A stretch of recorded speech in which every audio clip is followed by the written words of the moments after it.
புனித லூக்கா எழுதிய தூய நற்செய்தி அதிகாரம் 6 இறைவார்த்தைகள் 43 தொடக்கம் 49.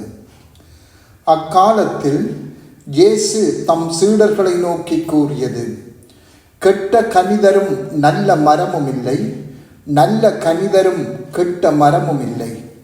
ஒவ்வொரு மரமும் அதனதன் கனியாலே அறியப்படும்.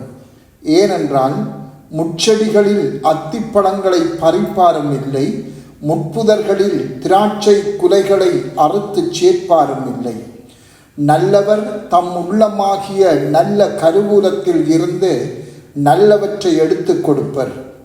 தீயவரோ தீயதில் நின்று தீயவற்றை எடுத்து கொடுப்பர். உள்ளத்தின் நிறைவையே வாய் பேசும். நான் சொல்பவற்றை செய்யாது என்னை ஆண்டவரே ஆண்டவரே என கூப்பிடுகிறீர்கள். என்னிடம் வந்து என் வார்த்தைகளை கேட்டு அவற்றின்படி செயல்படும் எவரும் யாருக்கு ஒப்பாவார் என உங்களுக்கு எடுத்து காட்டுகிறேன். அவர் ஆழமாய் தோண்டி பாறையின் மீது அடித்தளம் அமைத்து வீடு கட்டிய ஒருவருக்கு ஒப்பாவார்.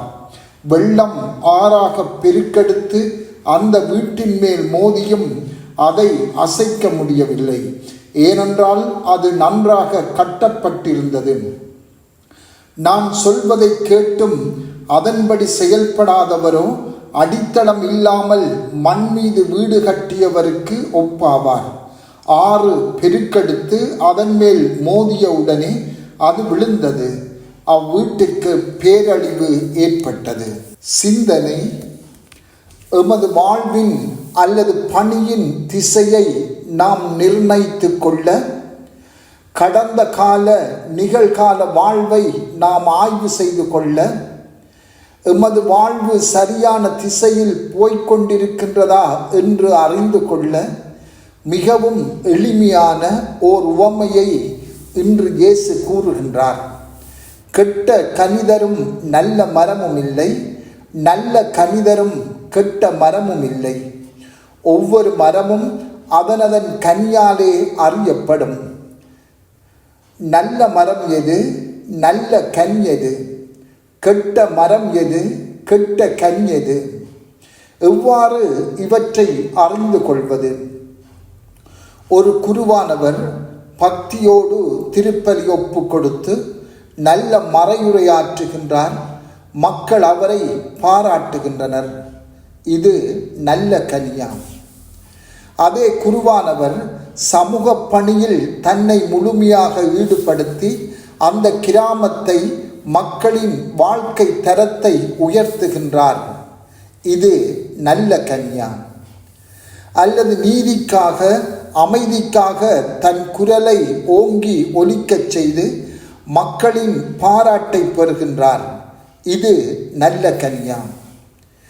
அல்லது நற்செய்தியை எடுத்துரைத்து மக்களை மனமாற்றத்துக்கு அழைத்து அதன் மூலமாக மக்களின் எதிர்ப்பை சம்பாதிக்கிறார். இது கெட்ட கனியாம். எது எவ்வாறாக இருந்தாலும் ஒவ்வொருவரும் கடவுளின் திருவுளத்தை நிறைவேற்றுவதன் மூலமாக பெற்றுக்கொள்ளும் கனிகளே நல்ல கனிகளாகும். ஏனையவை எல்லாம் கெட்ட கனிகளே. ஒருவர் கடவுளின் திருவுளத்துக்கு ஏற்றவாறு அல்லாமல் மிகச் சிறந்த பணியை ஆற்றி மக்களின் பாராட்டை பெற்றுக்கொள்ள முடியும். ஆனால் அந்த பணியால் விளையும் கனிகள் நல்ல கனிகளாக தோன்றினாலும் அவை கெட்ட கனிகளே ஆகும்.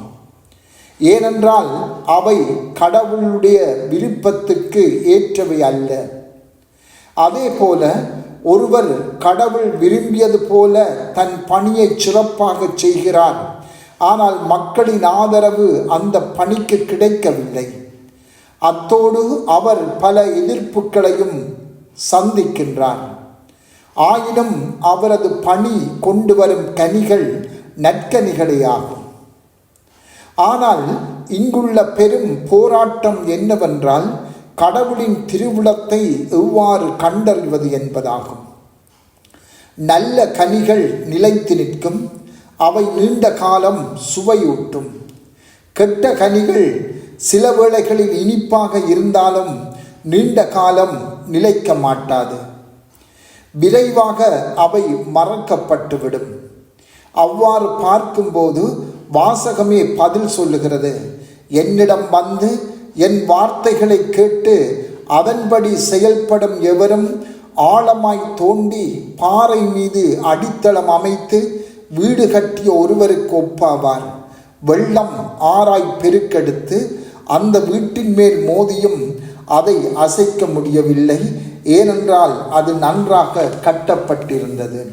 எனவே கடவுளின் திருவுளம் என்பது இறைவார்த்தையின் ஊடாக வெளிப்படுத்தப்படுகிறது. இறைவார்த்தையின்படி வாழ்வதும் பணி செய்வதும் கடவுளின் திருவுளப்படி வாழ்வதும் பணி செய்வதுமாகும். செபம். ஆண்டவரே, உமது மாட்சிமை விளங்க எங்கள் வாழ்வும் பணியும் நற்கனிகளை கொடுக்க அருள்தாரும். ஆமென்.